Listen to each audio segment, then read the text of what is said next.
ने नोटिस दिया है। 2 जगहों पर वोटर लिस्ट के नाम के संबंध में ये नोटिस दिया गया है और 14 अगस्त तक विजय सिन्हा से इलेक्शन कमीशन ने जवाब मांग लिया है।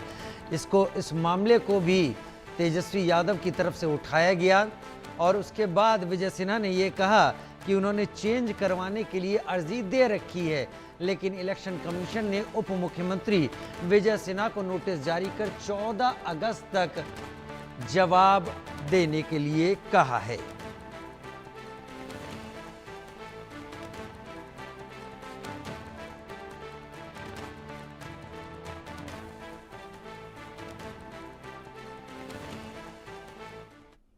बिहार में एसआईआर को लेकर विवाद थमने का नाम नहीं ले रहा। ऊपर से पहले तेजस्वी के 2 वोटर आईडी मिले, जिस पर खूब बवाल मचा, दिल्ली तक सियासत भी गरमाई।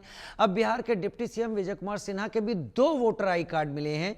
इसके बाद सवाल उठाने वाली बीजेपी सफाई दे रही है, लेकिन सियासत में सफाई वाला दांव कितना असरदार होता है ये सब जानते हैं। इस बहाने विपक्ष ने फिर से एसआईआर पर सवाल उठा दिए हैं।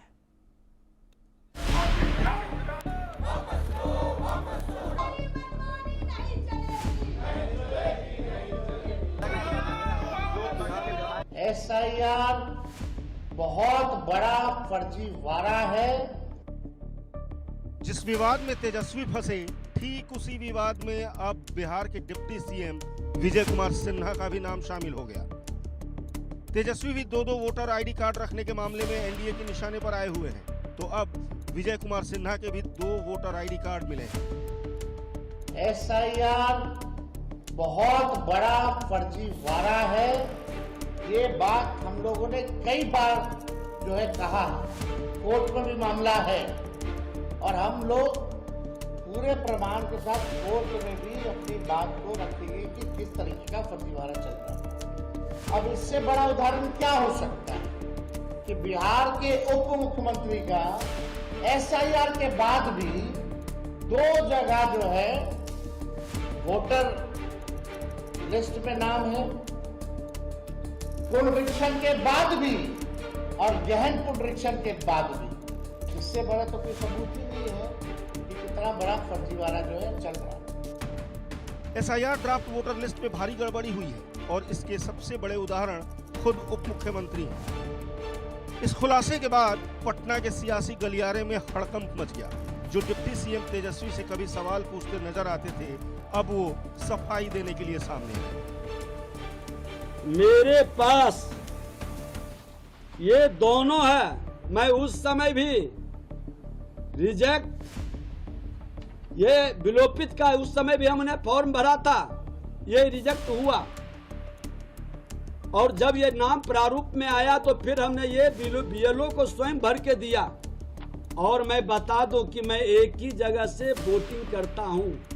पिछले बार भी मैंने सिर्फ लखीसराय में किया है और लखीसराय में ही इस बार हमने प्रारूप भी भरा है।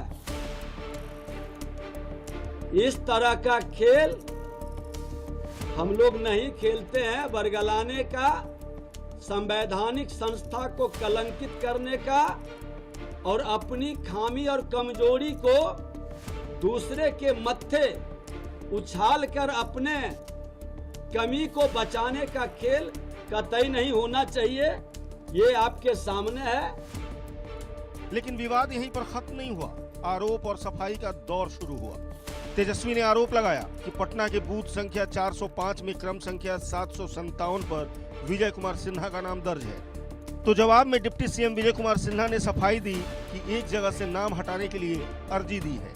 तेजस्वी गलत आरोप लगा रहे हैं। तेजस्वी का दावा है कि लखीसराय के बूथ संख्या 231 में क्रम संख्या 274 पर भी विजय कुमार सिन्हा का नाम है, जिस पर विजय सिन्हा ने सफाई दी कि अप्रैल 2024 में लखीसराय में अपना नाम वोटर लिस्ट में जोड़ने के लिए आवेदन दिया था। तेजस्वी ने आरोप लगाया कि एसआईआर बहुत बड़ा फर्जीवाड़ा है और क्या विजय कुमार सिन्हा को चुनाव आयोग नोटिस जारी करेगा। इस पर विजय कुमार सिन्हा ने सफाई दी कि चुनाव आयोग की गलती तब होती जब फाइनल लिस्ट में मेरा नाम 2 जगह पर होता।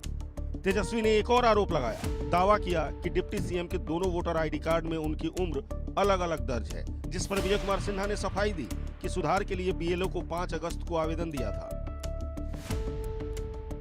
दो वोटर आईडी कार्ड में अब बीजेपी दिग्गज फंसे तो सवाल इलेक्शन कमीशन पर भी उठने लगे। विजय सिन्हा जी से अपेक्षा नहीं, लेकिन सवाल पूछने वालों से अपेक्षा है। ये पलटवार हकीकत है ना कि ड्राफ्ट में दोनों है। किसकी गलती है, किसकी है गलती, आप बताओ। चुनाव आयोग, उन्होंने कहा ना कि मैंने दिया, चुनाव आयोग ने नहीं हटाया। तो वही तो हम बता रहे हैं, चुनाव आयोग गलतियां कर रहा है। मास स्केल पर लाखों की संख्या में एक घर में 250 लोग रह रहे हैं, एक कमरे के मकान में। हर जाति के लोग हैं, हर धर्म के लोग हैं। एकदम हिंदुस्तान की जो एक बेहतरीन कल्पना हो सकती थी, एक कमरे में आ गई। हम तो यही कह रहे हैं, चुनाव आयोग ने क्यों कहा? तो क्या अब दो वोटर आईडी कार्ड के मसले पर इलेक्शन कमीशन बिहार के डिप्टी सीएम को भी नोटिस भेजेगा? सवाल आरजेडी की तरफ से पूछा जा रहा है। अब मेरा सवाल ये है, क्या चुनाव आयोग या पटना जिला प्रशासन और लखीसराय जिला प्रशासन क्या deputy chief minister Vijay Sinha को नोटिस भेजेगा? क्या विजय सिन्हा पर कार्रवाई की जाएगी? जितनी जल्दी हमारे ऊपर कार्रवाई करने की बात कही गई, अब इंतजार करते कल। इनको तो दोनों जगह से ना आना चाहिए, एक पटना जिला से भी आना चाहिए और एक लखीसराय जिले से भी इनको नोटिस जो है जाना चाहिए। बिहार चुनाव से पहले एसआईआर का मसला चुनावी मुद्दा बन चुका है। इंडिया ब्लॉक इसे जमीन पर भुनाने में जुटा है, तो एनडीए की तरफ से इसका जवाब भी खुल कर दिया जा रहा है। लेकिन अब दो वोटर आईडी कार्ड के मसले में बीजेपी नेता का नाम सामने आने पर ये लड़ाई सफाई पर आ गई है। बीजेपी सफाई देने में जुटी है और विरोधी मुद्दे को हवा देने में। Bureau report, India news.